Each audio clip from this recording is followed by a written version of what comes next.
चलो, good evening. तो हम लोग आज बात करने वाले हैं भारत के जो स्पेस सेक्टर में उपलब्धियां रही पिछले 12 वर्षों में, उसका एक पीआईबी पर इंपॉर्टेंट आर्टिकल आया। उस आर्टिकल में बहुत सारी ऐसी चीजें हैं जो प्रीलिम्स और मेंस दोनों के लिए जरूरी है। आप में से जो बच्चे यूपीएससी की तैयारी करते हैं उनके लिए देखना, इस बार शायद इस तरीके का कोई न कोई सवाल जरूर निकलेगा। जैसे संभावित सवालों में भारत का स्पेस डिप्लोमेसी, यानी कि दूसरे देशों के साथ रिलेशन बनाने में स्पेस सेक्टर ने कैसे मदद की इंडिया की। दूसरा, role of private sector in space promotion, और स्पेस के क्षेत्र में भारत के अंदर प्राइवेट कंपनियों का बढ़ता हुआ रोल। तीसरा, स्पेस टेक्नोलॉजी की मदद से भारत के अंदर विभिन्न प्रकार की चीजें जैसे गुड गवर्नेंस, डिजिटल जो है वो सर्विसेज, डिफेंस, डिजास्टर मैनेजमेंट, इन सब में क्या फायदा हुआ। तीसरा सवाल इस पे बन सकता है कि भारत स्पेस के मामले में टेक्नोलॉजी डेमोस्ट्रेटर की, टेक्नोलॉजी जो है वो अनुसंधान की बजाय अब एक वर्ल्ड लीडर के तौर पे उभर रहा है, उसके सपोर्टिंग स्टेटमेंट बताइए। तो ऐसे बहुत सारे जो है वो सवाल बनते हैं जो मेंस में पूछे जा सकते हैं, और इसी दौरान कुछ जो छोटे छोटे फैक्ट हैं वो प्रीलिम्स में भी पूछे जा सकते हैं। तो इसी संदर्भ में अपने लिए एक बहुत महत्वपूर्ण पीआईबी पर आर्टिकल आया, जिसमें जो वर्तमान सरकार है इसको आए हुए 12 साल हो गए। 12 साल के दौरान इन्होंने स्पेस सेक्टर को कैसे आगे बढ़ाया, वो सारी बातें एक साथ में दे रखी है। इसी आर्टिकल में हम 3 भागों में बांट के इन सब चीजों को पढ़ेंगे। तो जैसे स्पेस सेक्टर में या स्पेस टेक्नोलॉजी में एक तरीके से हमने रिसर्च और डेवलपमेंट में क्या भूमिका निभाई। जैसे कि हमने वैश्विक स्तर पर रिनोन्ड कुछ मिशन इस दौरान शुरुआत किए या उनको आगे बढ़ाया। उन मिशन में देखा जाए तो सबसे पहले चंद्रयान, उसकी बात की जाए। दूसरा, मंगलयान, जिसको एमओएम, मार्स ऑर्बिटर मिशन भी कहते हैं, उसकी बात की जाए। तीसरा, गगनयान, जो भारत के अंतरिक्ष यात्रियों को लो अर्थ ऑर्बिट में लेके जाएगा। 3 यात्री 3 दिन के लिए वहां पर एक्सप्लोर करके आएंगे। फिर उसके बाद में 2028 में वीनस ऑर्बिटर मिशन, यानी कि शुक्र ग्रह के वायुमंडल के उसकी सरफेस के अध्ययन के लिए आगे हम छोड़ने वाले हैं 2028 में शुक्र जो है वो उसका ऑब्जर्वेशन का मिशन। इसके अलावा हमने इस मिशन के साथ साथ में अलग अलग सैटेलाइट जो उपग्रह के छोड़े हैं, जिसमें आदित्य L1 जो सूरज की बाहर वाली कोरोना और सोलर स्टॉर्म को अध्ययन करने के लिए। इसी प्रकार हमने एस्ट्रोसेट जो है वो विभिन्न प्रकार की अलग अलग जो एक्सोप्लैनेट है या दूसरे सेलेस्टियल बॉडी है उनसे आने वाली विभिन्न रेडिएशन का अध्ययन करता है। नासा के साथ मिलकर निसार हमने छोड़ा। इसी प्रकार हमने जो है वो दूसरे विभिन्न प्रकार की ऑब्जर्वेटरी स्पेस में लगाई है। इसी दौरान हमने रिसर्च और डेवलपमेंट में अलग अलग लॉन्च व्हीकल, जिसमें पीएसएलवी, जीएसएलवी और फिर उसके बाद में मार्क 3, जिसको जो है वो नेक्स्ट जनरेशन का लॉन्च व्हीकल कहा जाता है, जो रीयूजेबल नेक्स्ट जनरेशन के लॉन्च व्हीकल है, नेक्स्ट जनरेशन रीयूजेबल व्हीकल, उनके विकास से संबंधित महत्वपूर्ण बातें की। नए स्पेस लॉन्च सेंटर स्टैब्लिश किए। अपने ही नहीं, विदेश के दूसरे जो एक तरीके से सैटेलाइट हैं उनको आसमानों में छोड़ा और उससे अपने को कॉमर्शियल सफलता हासिल की। इसरो सेक्टर के अंदर ये जो रिसर्च एंड डेवलपमेंट में हमने महारत हासिल की है, उसका प्राइवेट सेक्टर के साथ में अलाइनमेंट करना शुरू किया। जो अपनी space policy, new space policy जो है 2023, और इस पॉलिसी को लागू करने के लिए Indian national space promotion and authorisation centre in space, उस कंपनी जो डिपार्टमेंट ऑफ स्पेस के अंडर में काम करती है। इसी प्रकार न्यू स्पेस इंडिया लिमिटेड जो व्यापारिक या वाणिज्यिक कंपनी है इसरो की, उसके बारे में बात की गई है। तो कुल मिला के एक तरीके से इंडिया के इसरो, इसके साथ जुड़ी हुई दूसरी चीजें और कुछ कंपनियां, इन्होंने क्या क्या काम किया है उसका एक जिक्र किया है। एक सेगमेंट तो ये हो गया अपना, जिनके बारे में हम बात करेंगे। दूसरा सेगमेंट, जो इसरो की मेहनत से हमने विभिन्न प्रकार के सैटेलाइट आसमानों में छोड़े हैं, जिनको remote sensing satellite, communication satellite, और जो है वो कम्युनिकेशन सैटेलाइट के अलावा जो है वो कम्युनिकेशन, रिमोट सेंसिंग और नेविगेशन, 3 टाइप के सैटेलाइट हमने छोड़े।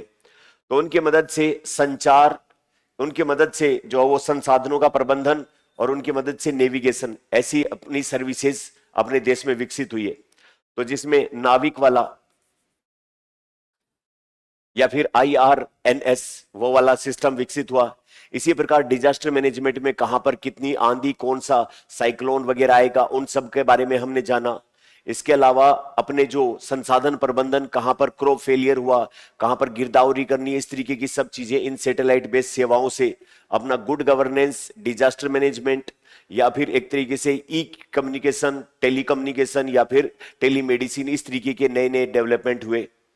तीसरा, हमने स्पेस टेक्नोलॉजी के सहारे विदेशों के साथ, दूसरे देशों के साथ में खूब सारे कोलैबोरेशन यानी कि डिप्लोमेसी वाला एंगल, जिसमें इंडिया का सबसे पुराना सहयोगी इंडिया रशिया, इनका स्पेस सेक्टर में क्या आपस में कोलैबोरेशन हुआ, इंडिया यूएसए का क्या कोलैबोरेशन हुआ, फिर इंडिया का यूरोपियन यूनियन के साथ में क्या कोलैबोरेशन हुआ, इंडिया का फिर जापान के साथ में क्या कोलैबोरेशन हुआ, इटली के साथ, जर्मनी के साथ।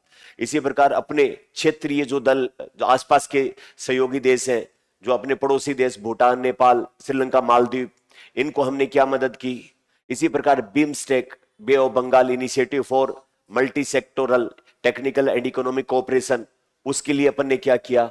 तो कुल मिलाकर डिप्लोमेसी में कैसे मदद करेगी, देश के विभिन्न क्षेत्रों में आर्थिक विकास में कैसे मदद करेगी, और कटिंग एज टेक्नोलॉजी डेवलपमेंट से लेकर के विभिन्न जो विश्व स्तर के टेक्नोलॉजी और मिशन हमने डेवलप किए हैं, उससे भारत की क्षमता स्पेस साइंस और टेक्नोलॉजी में एडवांस, जो विश्व में लगभग उन देशों में हम शामिल हैं जो सबसे उन्नत टाइप के प्रोग्रेस रखते हैं, यूएसए, रशिया, चाइना, उनके साथ इंडिया की इसरो का भी नाम इज्जत के साथ में लिया जाता है। तो वो 3 सेक्टर में हम इसको बांट के पढ़ने वाले हैं। तो सबसे पहले शुरुआत करें एक क्रोनोलॉजी के साथ में। पिछले 12 वर्षों में भारत ने क्या क्या महत्वपूर्ण उपलब्धियां या मिशन इस दौरान स्टार्ट किए हैं। तो जैसे सबसे पहले 2014 में MOM, मार्स ऑर्बिटर मिशन, यानी कि जो मंगल ग्रह है उसके चारों तरफ ऑर्बिट में चक्कर लगाने वाला एक मिशन, जिससे मंगल के वायुमंडल, मंगल के सरफेस की संरचना, इसके अंदर कौन से संसाधन पाए जाते हैं, उनके अध्ययन के लिए 2014 में इसको लॉन्च किया गया था, जिसका नाम है मार्स ऑर्बिटर मिशन या मंगलयान जिसको अपन कहते हैं। फिर उसके बाद में IRNS, Indian navigation, Indian regional navigation satellite system, जिसको आजकल नाविक कहते हैं। इसके बारे में LDC में सवाल पूछा ही था अभी संडे को, है ना, अपन ने बात की और अगले दिन पूछे थे, तो उसके बारे में। फिर उसके बाद में अपन ने पहला जो वो मार्स ऑर्बिट में जो अपन ने यहां स्टार्ट किया था, जिस मिशन की शुरुआत की गई, उसको यहां पर पहले अटेम्प्ट में ज्यादातर देश जैसे कि नासा या यूरोपियन यूनियन या रोसकॉस्मोस और रशिया की स्पेस एजेंसी है, उनको 2-3 अटेम्प्ट लेने पड़े थे, यहां तक पहुंचने में उनके मिशन फेल हो गए थे, और अपन पहले ही अटेम्प्ट में मार्स के ऑर्बिट में पहुंच जाने वाले पहले देश बने। फिर उसके बाद में जो वो जून 2017 में 104 सैटेलाइट एक सिंगल मिशन में हमने एक साथ में भेजे, PSLV C-37, जो इसका कॉमर्शियल फ्लाइट 37 नंबर थी। 104 सैटेलाइट एक साथ लॉन्च करके अलग अलग कंपनी, देशों के, उनका विश्व रिकॉर्ड बनाया। फिर हमने यहां पर चंद्रयान 2, 2008 में चंद्रयान फर्स्ट छोड़ दिया था, 2019 में चंद्रयान सेकंड इसको हमने लॉन्च किया। फिर उसके बाद में हमने एक बहुत बड़ी, जो उस इलिट क्लब में शामिल हो गए जिनके पास ये टेक्नोलॉजी है कि नीचे से मिसाइल भेज के और किसी देश का सैटेलाइट जो है उसको नष्ट कर सके, जिसका नाम क्या रखा, ASAT या फिर मिशन शक्ति। भारत ने अपने ही एक पुराने सैटेलाइट को नीचे से रॉकेट भेज के नष्ट कर दिया। इससे क्या होता है, आजकल जो वारफेयर है, लड़ाई झगड़े हैं, उसके अंदर सैटेलाइट का बहुत महत्व है, क्योंकि वही सटीक कोऑर्डिनेट देता है कहां पर क्या लोकेशन है और है। अगर दुश्मन देश का ऐसा सैटेलाइट हम नष्ट करने की क्षमता रखते हैं, तो इसका मतलब उसको युद्ध में हराने की क्षमता भी आती है। तो अपन ने ASAT का 2019 में सफल परीक्षण किया। फिर 2023 में चंद्रयान 3, फिर उसके बाद 2023 में आदित्य L1, जो पृथ्वी और सूरज के बीच में लाग्रांजे पॉइंट फर्स्ट के ऊपर छोड़ा गया, जो एक तरीके से ग्रेविटेशनल फोर्स को कंट्रोल करता है। फिर गगनयान प्रोग्राम स्टार्टिंग की घोषणा की हमने। फिर उसके बाद में जो वो space dex mission ISRO space docking successful, जिसमें स्पेस डॉकिंग में क्या होता है, दो अलग अलग स्पेस क्राफ्ट हैं, उनको आपस में एक जैसी स्पीड में लाके जोड़ना, जिससे कि फ्यूल का एनर्जी का एक्सचेंज किया जा सके, अंतरिक्ष यात्री एक जगह से दूसरी जगह पर। ये अपने लिए महत्वपूर्ण होगा। जो भारतीय स्पेस स्टेशन बनेगा ऊपर, उस स्पेस स्टेशन के साथ नीचे से जो यात्री जाएंगे उसकी पहले स्पेस डॉकिंग टेक्नोलॉजी आनी चाहिए। मतलब नीचे जो स्पेस क्राफ्ट जाएगा, ऊपर जाके उससे वो कनेक्ट होगा, उसके कपलर जाके कपल्ड होंगे, उससे मैच होंगे, तब जाके जो है वो उससे मिल पाएगा।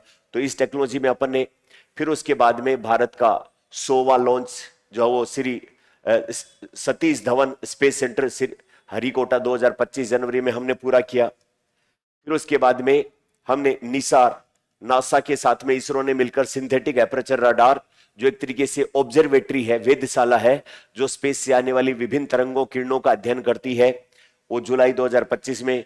और अभी हाल ही में जो सबसे बाहुबली टाइप का रॉकेट लॉन्च व्हीकल मार्क 3, जो बहुत भारी भारी उपग्रह ले जाने में सक्षम है, दिसंबर 2025 में उसको लॉन्च हमने किया। तो ये बेसिकली एक क्रोनोलॉजी इन्होंने पहले पीआईबी के ऊपर थी, तो अपन ने ये देख लिया। वो पूछ सकता है कालक्रम के हिसाब से एक मुश्किल सवाल बनाए कि भाई इनकी क्रोनोलॉजी बताइए, पहले इनमें से कौन सा है, फिर कौन आया, फिर कौन आया, फिर कौन आया, फिर कौन आया। तो इस तरीके का एक सवाल यहां पर बन जाता है। तो सबसे पहले कौन आया, चंद्रयान फर्स्ट, फिर एमओएम, फिर उसके बाद में जो वो स्पेसक्राफ्ट का मार्स में यहां पहुंच गया, फिर उसके बाद में जो वो मिशन शक्ति, फिर उसके बाद में चंद्रयान 3, फिर गगनयान प्रोग्राम स्टार्ट हुआ, और सबसे लास्ट में बाहुबली रॉकेट इसको लॉन्च किया गया। अब अपन देखें तो भारत जो है 12 सालों के अंदर एक तरीके से पहले रिसर्च एंड डेवलपमेंट में लैब के अंदर बंद चीजों के बजाय आज एक आत्मविश्वास से भरा हुआ विश्व का ग्लोबल लीडर जो स्पेस टेक्नोलॉजी के मामले में है उसमें आ गया है। इसकी मदद से हम डिप्लोमेसी से लेकर गुड गवर्नेंस, एग्रीकल्चर से लेकर डिजास्टर मैनेजमेंट, एजुकेशन से लेकर और मेडिसिन, यानी कि सब चीजों के अंदर बेहतरीन कार्य कर रहे हैं। अपन ये जो आर्टिकल डिस्कस करेंगे उसके कितने बेसिस बनाए, 3। पहला अंतरिक्ष क्षमता का विस्तार, जिसमें विभिन्न प्रकार के mission, launch vehicle, private company को मौका देना, और इंडिया के जो स्पेस प्रोडक्ट हैं, चाहे वो सैटेलाइट के डाटा हो या दूसरी चीजों हो, उनका देश और विदेश में बेहतर प्रबंधन, वाणिज्यिकरण, कॉमर्शलाइजेशन, जिससे कि ये जो हमारे स्पेस टेक्नोलॉजी में भारी भरकम निवेश होता है उसके बदले में हम एक तरीके से कॉमर्शियल सर्विस प्रोवाइड करा के 4 पैसे भी कमा पाए, ताकि उसी पैसे से स्पेस रिसर्च को और ज्यादा बढ़ाया जा सके। तो पहले सेक्शन में तो ये, दूसरे में नेशनल डेवलपमेंट में जो डिजास्टर मैनेजमेंट और एजुकेशन सब में क्या, और तीसरा डिप्लोमेसी के मामले में वैश्विक सहयोग विभिन्न देशों के साथ में। तो इन 3 भागों में हम इसको बांट के डिस्कस करेंगे। तो पहले में चंद्रयान की बात की, 2008 में पहला, जिसने ये बताया कि जो अर्थ मून सरफेस है उसकी सरफेस के ऊपर पानी के अणुओं की उपस्थिति है, हाइड्रोक्साइड आयन या हाइड्रोक्सिल आयन यहां पर उपस्थित है। फिर उसके बाद में चंद्रयान 2019 में हाई रिजोल्यूशन की तस्वीरें उपलब्ध करवाई, जो विस्तृत अध्ययन में मदद मिली। फिर चंद्रयान 3 जो वो सॉफ्ट लैंडिंग, जो चंद्रमा का साउथ पोल है उसके पास धीरे से जाके टिक जाने वाला, 2 प्रकार की लैंडिंग होती है, हार्ड लैंडिंग और सॉफ्ट लैंडिंग। हार्ड लैंडिंग यानी कि ऊपर से आके गिरेगा और फिर उसका गुब्बारा सा बाहर निकल के, फिर सॉफ्ट लैंडिंग मतलब नीचे उतरने से पहले ही पैराशूट खुलेगा और धीरे धीरे जाके टिकेगा। तो सॉफ्ट लैंडिंग करने वाला विश्व का चौथा देश बन गया जिसके पास ये टेक्नोलॉजी है। विक्रम लैंडर यानी कि लैंड करवाने वाला जो उपकरण है विक्रम लैंडर, उसके प्रयोग के माध्यम से अपने को पता लगा कि चंद्रमा की सरफेस पर सल्फर पाया जाता है। फिर आने वाले टाइम में हम चंद्रयान 4 जो 2027 में प्रपोज्ड है, उसमें क्या करेंगे, पृथ्वी से चंद्रयान भेजेंगे, वो वहां पर चंद्रमा की सरफेस पे ड्रिलिंग करेगा, वो नमूने इकट्ठे करेगा, हमारा लैंडर वापस उड़ेगा और पृथ्वी पर आएगा। चाइना पहले ही ये कर चुका है, हम ये करने वाले हैं। फिर आएगा चंद्रयान 5 जो जापान की जैक्सा के साथ मिलकर लूनर पोलर एक्सप्लोरेशन, यानी कि चंद्रमा की जो ध्रुवीय जो दिशाएं, ध्रुवीय क्षेत्र है, वहां पर विभिन्न प्रकार की चीजों का यह अध्ययन करेगा। जिसमें लैंडर तो कौन बनाएगा, भारत का इसरो, और उसमें से निकल के जाने वाला रोवर कौन बनाएगा, जाक्सा बनाएगा। तो इनका ज्वाइंट कोलैबोरेशन होने वाला है जिसका नाम क्या रखा जाएगा, ल्यूपेक्स। लूनर यानी कि चंद्रमा, पोलर यानी कि ध्रुवीय क्षेत्र, एक्सप्लोरेशन यानी कि वो उसका वो देखभाल, खोज भी बाल जो भी करना है वो सब। तो ये चंद्रयान पहला अपना मिशन हुआ। दूसरा मंगलयान जो मंगल ग्रह के चारों तरफ एक ऑर्बिट में चक्कर लगाया जिसने, और उसकी मदद से अपने को मंगल के बारे में समझने में मदद मिली। ये बहुत ही कम पैसे में बना हुआ तैयार था और ये 6 महीनों के लिए था, लेकिन 8 साल से भी ज्यादा टाइम इसने डाटा अपने को भेजे। तो इस तरीके का मार्स के ऑर्बिटर मिशन भेजने में हमसे पहले नासा, रोसकोस्मोस और यूरोपियन स्पेस एजेंसी के बाद हम जो है वो मंगल की ग्रह में इस तरीके का ऑर्बिटर स्थापित करने वाले चौथे देश बन गए। तो ये उसके बाद में आदित्य L1। L1 का मतलब लेग्रांजे पॉइंट 1। देखिए, पृथ्वी से सूर्य एक बहुत बड़ा खगोलीय पिंड है, सेलेस्टियल बॉडी है। तो इसका मतलब पृथ्वी से लगभग 1.5 मिलियन लाख किलोमीटर यानी कि 15 लाख किलोमीटर दूर एक ऐसा पॉइंट है जिसको L1 बोला गया। इस L1 पॉइंट के ऊपर जो ग्रेविटेशनल फोर्स है वो सूर्य का और पृथ्वी का लगभग एक जैसा हो जाता है। तो इस पॉइंट को L1 पॉइंट बोला। और इस L1 पॉइंट के चारों तरफ जो वो हमने एक जो है वो क्या भेजा, स्पेस मिशन या एक तरीके का स्पेसक्राफ्ट जो इस L1 पॉइंट के चारों तरफ घूमता रहता है ऐसे, और उससे लगातार सूर्य के ऊपर नजर रखी जा सकती है। एनी टाइम सूर्य के ऊपर नजर रखी जा सकती है, कभी भी पृथ्वी बीच में नहीं आती है। तो L1 पॉइंट के चारों तरफ जिसमें ये स्पेसक्राफ्ट घूम रहा है इसको बोला है हेलो ऑर्बिट। क्या बोला है? हेलो ऑर्बिट में।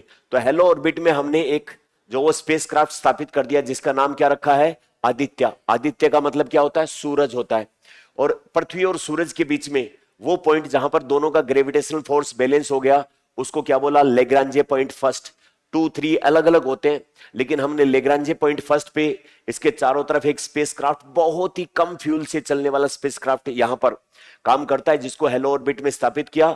और वो लगातार क्या करता है? सूरज की कोरोना से आने वाली रेडिएशन, उसके अंदर क्या रिएक्शन चल रही है, सोलर फ्लेयर, सौर तूफान आते हैं, उनके बारे में लगातार डाटा कलेक्ट करता है और ये पृथ्वी के ऊपर भेजता रहता है हमने। अच्छा, इस आदित्य L1 के जो डाटा है वो सिर्फ हम ही यूज नहीं करते। मान लो किसी दूसरे देश की भी कोई कंपनी, एजेंसी है जो इस तरीके का अध्ययन करती है, तो हम भी उसको इससे मिलने वाले डाटा का एक्सेस दे देते हैं। अब इसको जो है वो कहते हैं प्रपोजल ड्रिवन ऑब्जर्वेटरी। मतलब ऐसा नहीं कि इसकी जो ऑब्जर्वेटरी, इसके जो डाटा मिल रहे हैं उसके ऊपर किसका हक है? इसरो का है। अब मान लो कि कोई जर्मनी की एक संस्था है, वो कहना चाहते हैं कि हम साहब इसका अध्ययन करना चाहते हैं, हमें भी इसकी जो टेलीस्कोप है जो इसको देख रहा है सूरज का, उसका एक्सेस दे दो।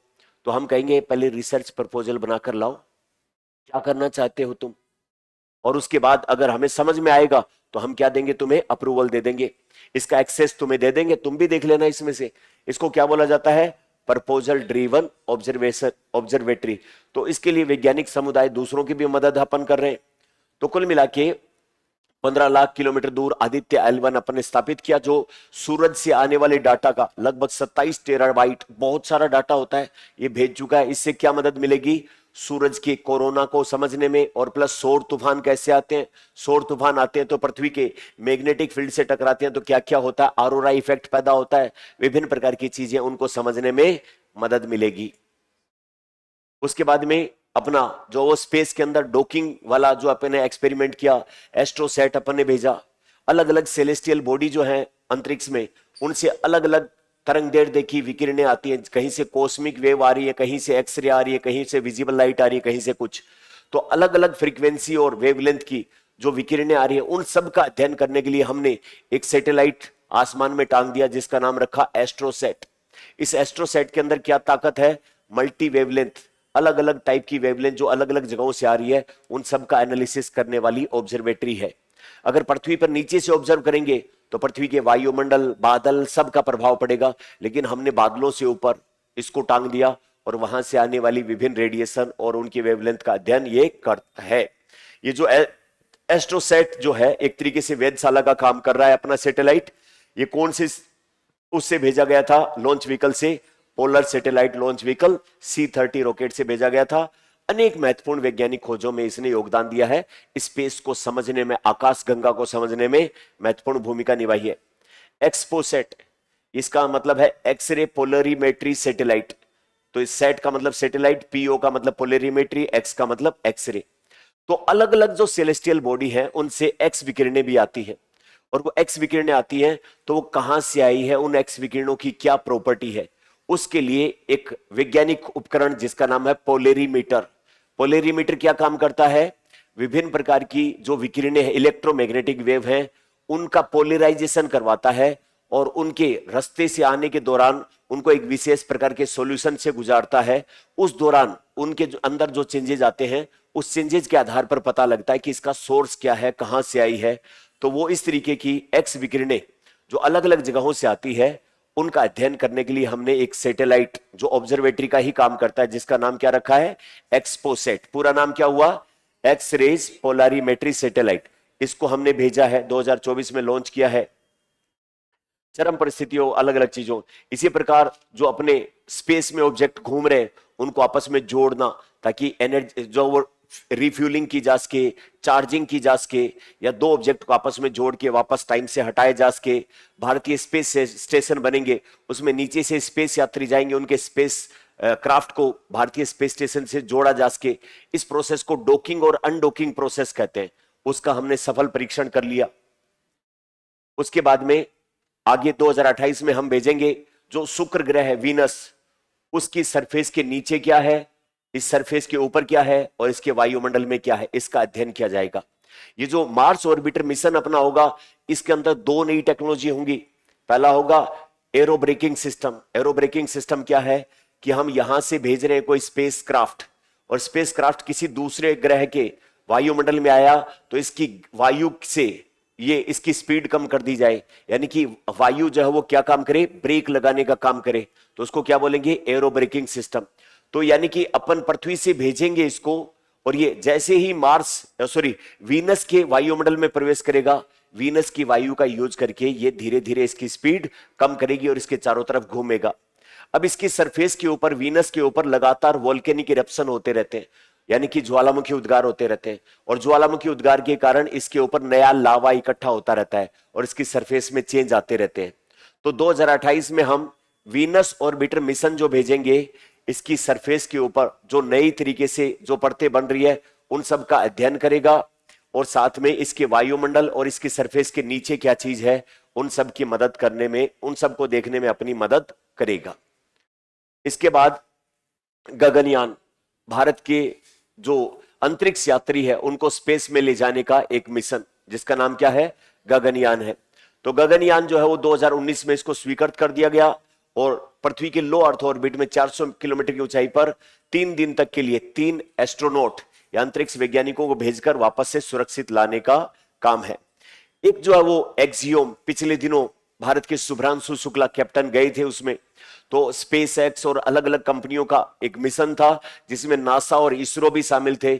इसरो की तरफ से कैप्टन शुभ्रांशु शुक्ला गए और उन्होंने इंटरनेशनल स्पेस स्टेशन में रहकर 7 दिन तक विभिन्न प्रकार के एक्सपेरिमेंट किए थे, जिसमें मांसपेशियों पर माइक्रोग्रेविटी का असर, स्पेस के अंदर एल्गी वगैरह की क्या बिहेवियर है, या एग्रीकल्चर से संबंधित जो फसलें होती है उसके ऊपर क्या असर पड़ता है, उन सब का जो है वो फोटोसिंथेसिस से लेकर साइनोबैक्टीरिया, उन सब के बारे में उन्होंने सफल वहां पर एक तरीके से परीक्षण किए। और भारत के प्रथम अंतरिक्ष यात्री जो इंटरनेशनल स्पेस स्टेशन पे जाने वाले कैप्टन शुभांशु शुक्ला चले गए, और वो कौन से मिशन के तहत गए, एक्सियोम 4 के तहत। उसके बाद भारत का प्लान क्या है, विकसित भारत 2047 होगा, उसमें स्पेस विजन 2047 भी है। और उसके तहत जैसे अमेरिका का या चाइना अपना प्लान कर रहा है स्पेस स्टेशन बनाने का, वैसे ही हम अपना खुद का स्पेस स्टेशन बनाएंगे लो अर्थ ऑर्बिट में, जिसके अंदर अलग अलग टाइप का अध्ययन होगा, और वो 5 मॉड्यूल वाला अंतरिक्ष स्टेशन होगा जो धीरे धीरे हम भेजेंगे। तो 2024 के अंदर केंद्रीय मंत्रिमंडल के द्वारा भारत जो है वो एक तरीके से अंतरिक्ष स्टेशन जो है उसका फर्स्ट विकास के लिए 2028 तक पहला मॉड्यूल इसका भेजना शुरू कर देंगे, उसकी मंजूरी प्राप्त हो गई है। एक तरीके से गगनयान का ही विस्तार है भारतीय अंतरिक्ष स्टेशन। उसके बाद में निजी क्षेत्र की भूमिका, ये एक बड़ा सवाल बनेगा जो काफी मतलब एक तरीके से अपीलिंग टाइप का सवाल बनता है। ये पहले वाला जो सेक्शन अपने मिशन को लेकर के डिस्कस किया है, उसमें प्रीलिम्स में मेंस में सवाल आते रहे, वो कोई नया क्षेत्र नहीं है। ये इसरो और इंडियन जो स्पेस डिपार्टमेंट है उसकी उपलब्धियां लगातार बढ़ती गई है, और इनके ऊपर परंपरागत सवाल आते भी रहे। अब सवाल यह है कि कब तक सरकार इस तरीके की कटिंग एज टेक्नोलॉजी और डीप टेक्नोलॉजी में खुद ही इन्वेस्ट करती रहेगी, खुद ही रिसर्च करती रहेगी। प्राइवेट सेक्टर जो हम हर क्षेत्र में बढ़ावा दे रहे हैं, एलपीजी रिफॉर्म कर रहे हैं, तो इन क्षेत्रों में क्यों नहीं, स्पेस सेक्टर में भी हम प्राइवेट सेक्टर को बढ़ावा क्यों नहीं देते? खास करके जहां नेशनल सिक्योरिटी और नेशनल इंटरेस्ट रोक हटाने के बाद और बाकी जो कॉमर्शियलाइजेशन ऑफ स्पेस सर्विसेज है, वहां पर हम अगर प्राइवेट सेक्टर को मौका देंगे तो फिर देश में नए तरीके से रिसर्च होगी, नए रोजगार पैदा होंगे और लोगों को अलग अलग क्षेत्र में बढ़ने में मदद मिलेगी। तो इसी चीज को ध्यान में रखते हुए सरकार के द्वारा सन 2023 में न्यू स्पेस पॉलिसी बनाएगी, नीति बनाएगी, और इस न्यू स्पेस पॉलिसी को इंप्लीमेंट करने का जिम्मा सौंप दिया गया, जो वो Indian national space application and promotion centre, in space जिसको कहते हैं, sorry space promotion and authorisation centre, in space जिसको कहते हैं, उसको सौंप दिया गया कि आप इस नई पॉलिसी से संबंधित नॉर्म्स बनाओ, गाइडलाइन बनाओ, प्रोसीजर बनाओ और प्राइवेट सेक्टर को धीरे धीरे इसमें इनकल के शामिल करो, ताकि इसरो के ऊपर अकेला दबाव नहीं बने और साथ में जो नए साइंटिस्ट हैं, नए इंजीनियर हैं, नए स्टार्टअप हैं, जो अपने देश को तो आगे बढ़ाए, साथ में विदेशों में भी स्पेस से संबंधित हम सर्विसेज एक्सपोर्ट कर पाए, इससे विदेशी मुद्रा अपने यहां पर आए और अपना एक तरीके से टेक्नोलॉजी एडवांसमेंट हो। जैसे आज देखो आप स्पेस एक्स या एक्सियोम, ऐसी बड़ी कंपनियां हैं जो यूएसए के अंदर दुनिया भर के जायंट हो गई है, उनकी नासा जैसी जो वो स्पेस एजेंसियों के बराबर इनका वर्थ हो गया है। तो भारत में भी इसी तरीके की शुरुआत छोटे छोटे स्टार्टअप से किया जाए और उनको धीरे धीरे इतना जायंट बनाया जाए कि वर्ल्ड लेवल की कंपनियां बने और स्पेस सेवाएं देने वाली बड़ी कंपनियां बन जाए वो। तो उसी दृष्टिकोण से भारत के अंदर 2023 में इंडियन स्पेस पॉलिसी 2023 बनाई गई, जिसमें स्टार्टअप इंडस्ट्री और रिसर्च इंस्टीट्यूट को एक साथ कोलैबोरेट करा के स्पेस क्षेत्र में और आगे बढ़ाया जाए। तो सरकार ने फॉरेन डायरेक्ट इन्वेस्टमेंट की पॉलिसी को उदार किया। Indian national space promotion and authorisation centre जो है, उसने अलग अलग फंड बनाए, जिनमें सीड फंड क्या होता है, सीड यानी कि बीज, एक नई कंपनी जो होती है उसको बढ़ाने के लिए जो जो चीजें चाहिए, इसी प्रकार जैसे एक नया बीज हम बोते हैं, उसको बढ़ाने के लिए नमी चाहिए, पोषक तत्व चाहिए, वैसे ही एक नए स्टार्टअप के लिए जो जो पैसा, अप्रूवल सब, तो उसके लिए seed fund. Venture capital fund क्या होता है, वेंचर का मतलब होता है उद्यम, किसी क्षेत्र विशेष में कोई नई स्टार्टअप खोल रहे हैं, नया आइडिया है, तो उनको फाइनेंस करने के लिए ये फंड स्थापित किए जाते हैं, जिनको क्या बोला जाता है, वेंचर कैपिटल फंड। ये पैसा जो उनको देते हैं, ये कहते हैं भैया फ्री में कुछ नहीं है, फ्री में राम का नाम है, ले इसको तो ले लो। हम जो आपको पैसा लगा रहे हैं, आपकी कंपनी कल को बड़ी होगी तो उस बड़ी कंपनी में फिर हम शेयर होल्डर हो जाएंगे। जो तुम कल को नोट छापोगे उसमें एक हिस्सा हमारा भी होगा। वो कौन होते हैं, वेंचर कैपिटल फंड। शुरुआत में पैसा लगाओगे कि भाई 25 पैसे हमारी भी पाती डाल दो इसमें, हम भी इसके अंदर भागीदार बनेंगे। तो वो कौन से फंड होते हैं, venture capital fund. Seed fund में क्या किया जाता है, छोटी कंपनियों को नर्चर करने का काम किया जाता है। फिर 500 करोड़ का टेक्नोलॉजी जो है वो एक तरीके से फंड अपने डेवलप किया, ताकि प्राइवेट सेक्टर को स्पेस में बढ़ाया जा सके। फिर इनको इन स्पेस के द्वारा जो है वो नॉर्म्स, गाइडलाइन और प्रोसीजर, यानी कि प्राइवेट सेक्टर कैसे इसरो के साथ मिलकर के क्या, कैसे, किन क्षेत्रों में तो उनको अनुमति होगी, अनुमति लेने का तरीका क्या होगा और कितना वो किस तरीके से काम कर पाएंगे। एनजीपी का मतलब क्या है, नॉर्म्स, गाइडलाइन, प्रोसीजर, 2024 में इस पॉलिसी के तहत बना दिए और फिर उसके बाद प्राइवेट सेक्टर को बढ़ावा देने का काम शुरू कर दिया। अब फरवरी 2024 में जो है वो कुछ सिलेक्टेड वर्क्स में 100% एफडीआई तक, यानी कि बाहर से भी कोई कंपनी में पैसा लगाना चाहे तो वो कंपनी यहां पर खोल सकता है। अब 2014 में इंडिया का स्पेस से रिलेटेड केवल एक स्टार्टअप था, आज कितने हो गए हैं, 400 से भी ज्यादा हो गए। भारतीय स्टार्टअप में 500 मिलियन अमेरिकन डॉलर का निवेश हो चुका है और लगभग 150 मिलियन तो केवल पिछले साल में आया है, यानी कि तेजी पकड़ा दी अपन ने। अब अगली बात ध्यान से सुनना, ये कुछ कंपनियां हैं जिनका जिक्र लगातार आता है, और मान लो मेंस के अंदर अपने से सवाल पूछा भी जाए ऐसा, तो कुछ 5-4 स्टार्टअप कंपनी जो स्पेस सेक्टर में है उनके नाम याद होने चाहिए, जो बार बार चर्चा में है। पहला है पिक्सेल, दूसरा है ध्रुव स्पेस, स्काई रूट एरोस्पेस, ये तीनों तो बहुत ज्यादा चर्चा में रहते हैं, इनका नाम अग्निकुल कॉस्मोस। ये 4 बड़ी कंपनियां हैं और साथ में बेलाट्रिक्स एरोस्पेस भी इसमें है। ये बहुत बड़ी कंपनियां आगे जाके बनने वाली हैं, तो इनके नाम अपने को याद रखने ताकि आंसर में अपन उनको मेंशन कर पाए। फिर यही बातें जो अपन ने की है उसकी पीआईबी के ऊपर एक ऐसा का ऐसा ये बनाया हुआ था, तो उसकी अपन ने बात की। फिर उसके बाद में जो कॉमर्शलाइजेशन यानी कि अपने इसरो के जो सैटेलाइट भेजे गए हैं उनका बाजार के अंदर जो वो कॉमर्शलाइजेशन, ये मतलब भाई मान लो रिमोट सेंसिंग का सैटेलाइट भेज दिया इसरो ने, अब उसके डाटा जो है वो कोई ऐसी प्राइवेट कंपनी जो रिमोट सेंसिंग यानी कि कहीं पर माइनिंग का काम करती है और करती है, तो उसके साथ उस डाटा के जो है उस सैटेलाइट के डाटा शेयर करेंगे तो फ्री में नहीं किए जाएंगे, उससे क्या लिए जाएंगे, पैसे। तो इसरो ने सैटेलाइट भेज दिया, वो तो वैज्ञानिक इंजीनियर का काम है, अब वो व्यापार करना तो जानता है नहीं, तो उसके लिए कंपनी बनाएगी। उस कंपनी का नाम है न्यू स्पेस इंडिया लिमिटेड।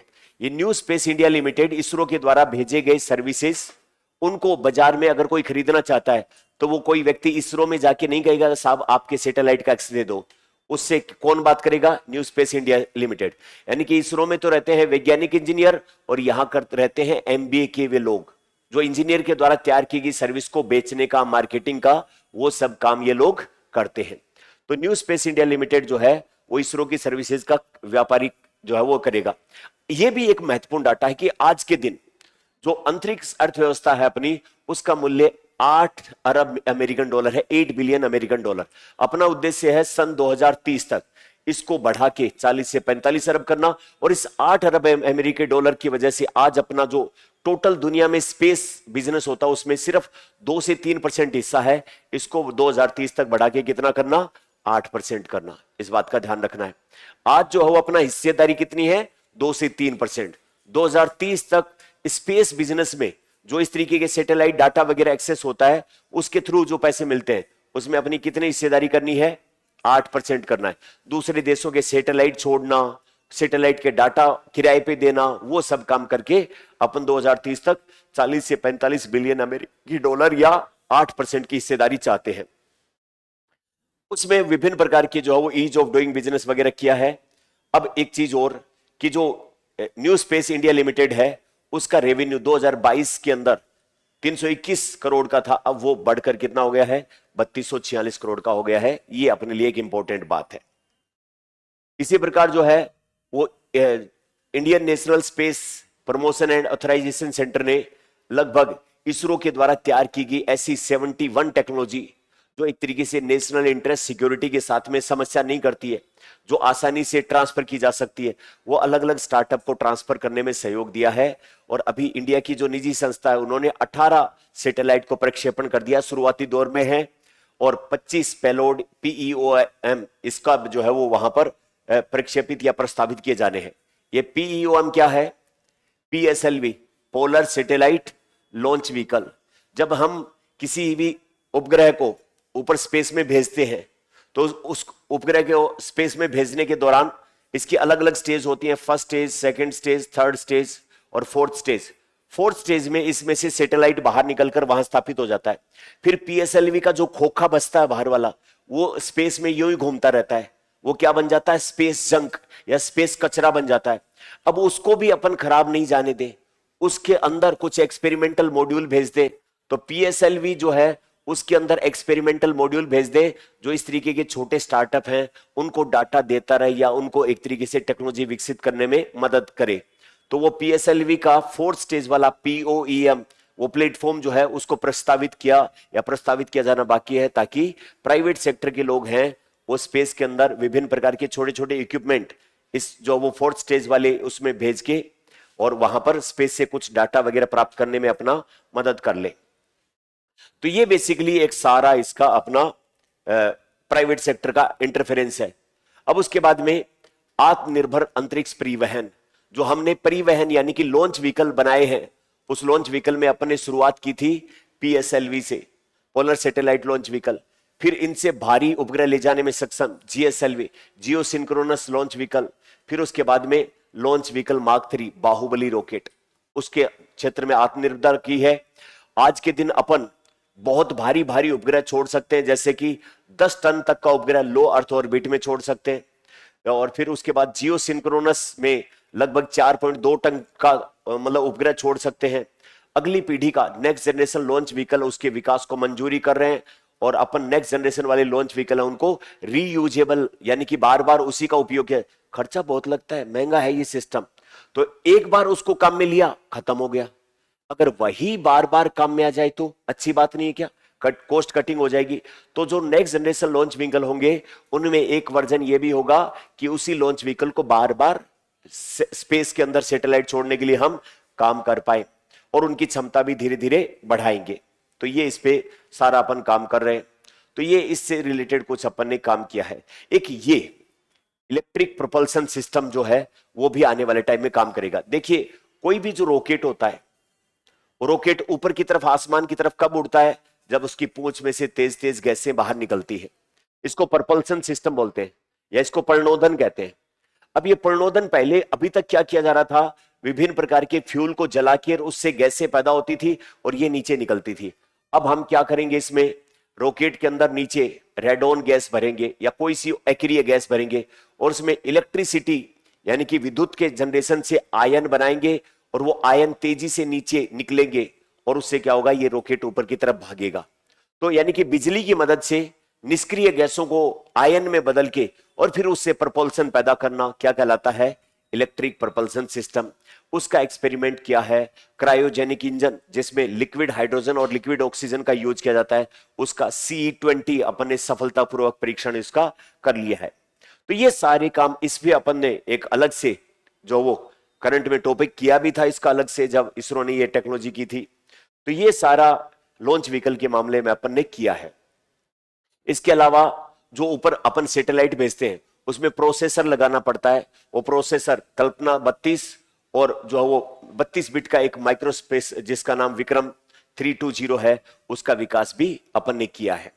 तो ये इसरो की स्वदेशी रूप से टेक्नोलॉजी जो है उसके बारे में बात की गई है। अब भारत का अंतरराष्ट्रीय सहयोग यानी कि डिप्लोमेसी के मामले में क्या क्या है? भारत रशिया का पुराना सहयोगी रहा है, चाहे वो अपना आर्यभट्ट हो, चाहे राकेश शर्मा अंतरिक्ष यात्री फर्स्ट सोयूज के अंदर गए थे उससे रिलेटेड हो। अभी रोसकोसमोस अपनी इसरो को जो गगनयान हम भेज रहे हैं उसमें यात्रियों को कैसे भेजा जाए, सुरक्षा कैसे की जाए, उस तरीके की चीजों में अपना सहयोग कर रहा है। और भारतीय अंतरिक्ष स्टेशन बनेगा, उसमें भी टेक्नोलॉजी के मामले में अपना सहयोग करेगा। तो भारत और रशिया परंपरागत रूप से एक दूसरे के बहुत बड़े सहयोगी रहे हैं। इससे पहले अपन बात करें तो 2014 से 26 के बीच में भारत ने 399 विदेशी उपग्रहों को भेज दिया है 61 देशों के साथ में, और 5 बहुपक्षीय संगठनों के साथ में अपने जो वो सहयोग समझौते साइन कर रखे। उनमें सबसे प्रमुख कौन है? रशिया के साथ में। तो रशिया के साथ में जो अपन ने बात की उन्हीं के साथ काम करा है, और अपना रीजनल नेविगेशन जो सिस्टम नाविक और रशिया का रीजनल नेविगेशन सिस्टम ग्लोनास, इन दोनों के बीच में भी सहयोग हुआ है। उसके बाद अमेरिका और नासा ने अमेरिका का नासा और इसरो ने मिलकर के अपना एक निसार जिसका नाम है NASA ISRO synthetic aperture radar, उसको लॉन्च किया है। और फ्रांस के साथ में हमने तृष्णा, जिसमें thermal infra imaging satellite for high resolution natural resource assessment, यानी कि प्राकृतिक रूप से कहां पर पानी, कहां पर रिसोर्स, कहां पर खेती, कितनी फसल, कितना जंगल कट गया, वो पूरी पृथ्वी के ऊपर अलग अलग क्षेत्रों में रिसोर्स के बारे में एक तरीके से जानकारी देने वाला रिमोट सेंसिंग सैटेलाइट जिसका नाम है तृष्णा, जो किसने? इंडिया और फ्रांस ने दोनों ने मिलकर लॉन्च किया है। फिर जापान की जाक्सा के साथ अपन चंद्रयान 5 जिसका नाम ल्यूपेक्स है उसको करने वाले ही हैं। उसके बाद जो है वो नासा और जो वो ESA के भी इसमें उपकरण शामिल होंगे। यूरोपियन स्पेस एजेंसी जो है वो भारत के साथ में मिलकर अंतरिक्ष में जो मानव वाले मिशन भेजे जाएंगे उसमें भारत के साथ मिलकर कार्य करने में जो वो इंटरेस्टेड है।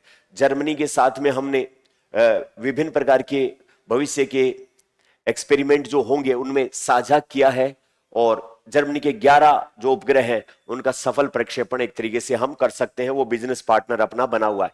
इटली के साथ में हमने G20 की मीटिंग हुई थी, कहां पर? ब्राजील में, और वहां पर जो वो दोनों देशों ने स्पेस सेक्टर में साथ बढ़ के चलने का फैसला लिया, और जिसमें एक तरीके से पृथ्वी का रिमोट सेंसिंग की मदद से अवलोकन करना, जो वो हेलो ऑर्बिट्स होते हैं उसके अंदर किसी भी स्पेस मिशन को कैसे रोटेट करवाया जाए, या फिर जो जैसे आदित्य L1 मिशन है तो L1 जो है लेग्रांजे पॉइंट उसके चारों तरफ वाले ऑर्बिट को क्या बोला? Hello orbit.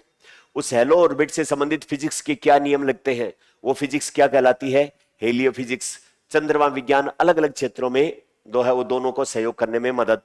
सऊदी अरब के साथ भी अपन ने किया, मॉरिशस के विभिन्न प्रकार के छोटे मोटे सैटेलाइट भेजने हैं, उनके लिए साथ भी। भूटान एक छोटा सा देश है, उसको भी अपन एक तरीके से विभिन्न प्रकार की मदद कर रहे हैं। क्षेत्रीय सहयोग में बिम्स्टेक के साथ में अपन जो छोटे छोटे देश हैं उनको सैटेलाइट डिजाइन करने से, निर्माण करने से लेकर, भेजने से लेकर, और उनके विभिन्न प्रकार की दूसरी मदद अपन करते रहे हैं।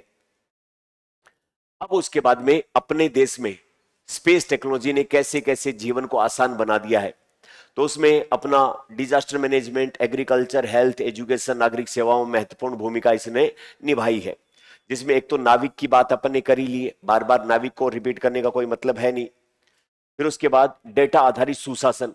पहले क्या होता था, क्रॉप फेलियर हो गया, मान लो कहीं पर ओले गिर गए, फसल खराब हो गई।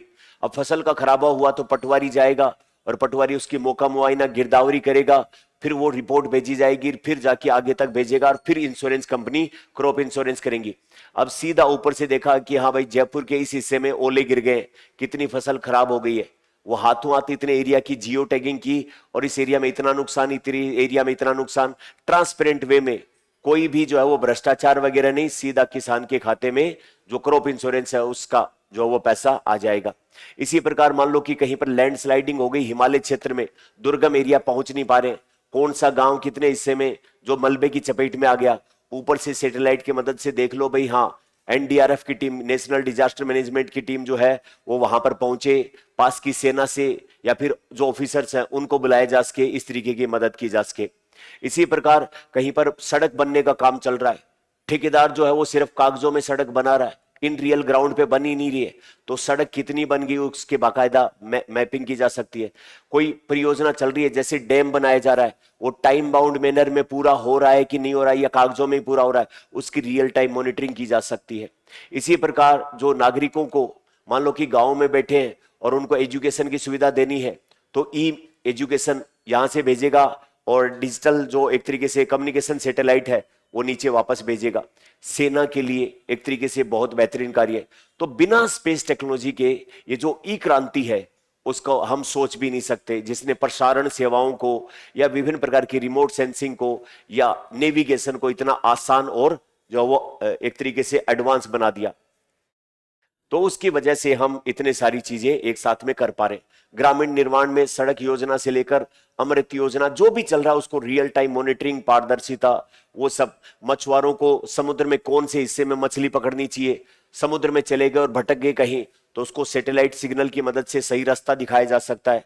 वो सारी सेवाएं इसके माध्यम से पहुंचाई जा सकती है। इसके अलावा साउथ एशिया सैटेलाइट जिसका नाम GSAT-9 रखा, ये जो सार्क देश है अपना, जो साउथ एशिया वाले, उसमें पाकिस्तान एक बीच में जो है वो अपनी समस्या पैदा करता है, नहीं तो भारत की बाकी देशों के साथ गुडविल कमोबेश ठीक है। तो भारत ने जो सार्क देश है उनको गिफ्ट किया कि रीजनल हमारे पास चूंकि इसरो की खूब बढ़िया सी सब फैसिलिटी है, और हम आपको यहां पर कम्युनिकेशन के लिए और दूसरी सेवाओं के लिए एक satellite free of cost launch कर देते हैं, और आप सभी आसपास के देशों को उससे सेवाएं मिल जाएंगी। अब पाकिस्तान ने कहा कि हम नहीं लेंगे, कि क्यों, कि तुम इस सैटेलाइट की मदद से हमारी जासूसी कर लोगे और कर लोगे। है क्या तुम्हारे पास जासूसी कर लोगे? तो कुल मिला के पाकिस्तान का आपत्ति करने के बाद में इसका नाम जो वो सार्क वाला सैटेलाइट ने करके क्या कर दिया गया, साउथ एशिया वाला, या फिर जो एक तरीके से साउथ एशिया का जो सैटेलाइट है वो इसका नाम दे दिया गया। तो ये भी नाम याद रखना है कि साउथ एशिया वाले देशों को भारत की तरफ से एक तरीके से गिफ्ट, फ्री गिफ्ट, वो है GSAT-9 के माध्यम से विभिन्न सेवाएं उपलब्ध करवाई गई है। अब यही है बात, बस इतने सारे डायमेंशन अपने डिस्कस किए हैं। पहले में जो वो इसरो ने कौन से मिशन भेजे, फिर इसरो ने जो वो प्राइवेट सेक्टर के लिए क्या किया, फिर उसी के बाद इसरो ने लॉन्च व्हीकल कौन से किए, फिर उसके बाद में भविष्य के मिशन कौन से, ये सब बातें अपन ने की। उसके बाद हमने विदेशों के साथ में क्या क्या कोलैबोरेशन किया है, फिर उसके बाद में नागरिकों की सेवा के लिए क्या क्या बेहतरीन कार्य इसरो ने किए हैं। अब इसमें कितने संभावित सवाल बन सकते हैं मेंस के हिसाब से, तो आप देखो भारत का प्राइवेट सेक्टर जो है उसके बढ़ावा देने के लिए प्रमुख सुधार या ईज ऑफ डूइंग बिजनेस क्या किया गया है उसके बारे में बात।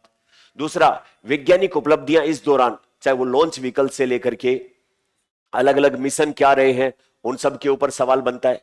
तीसरा, साइंस फॉर सोसाइटी, लोक कल्याण में, चाहे वो disaster management, agriculture, education, health, उन सब में कैसे जो वो साइंस भूमिका निभा रहा है।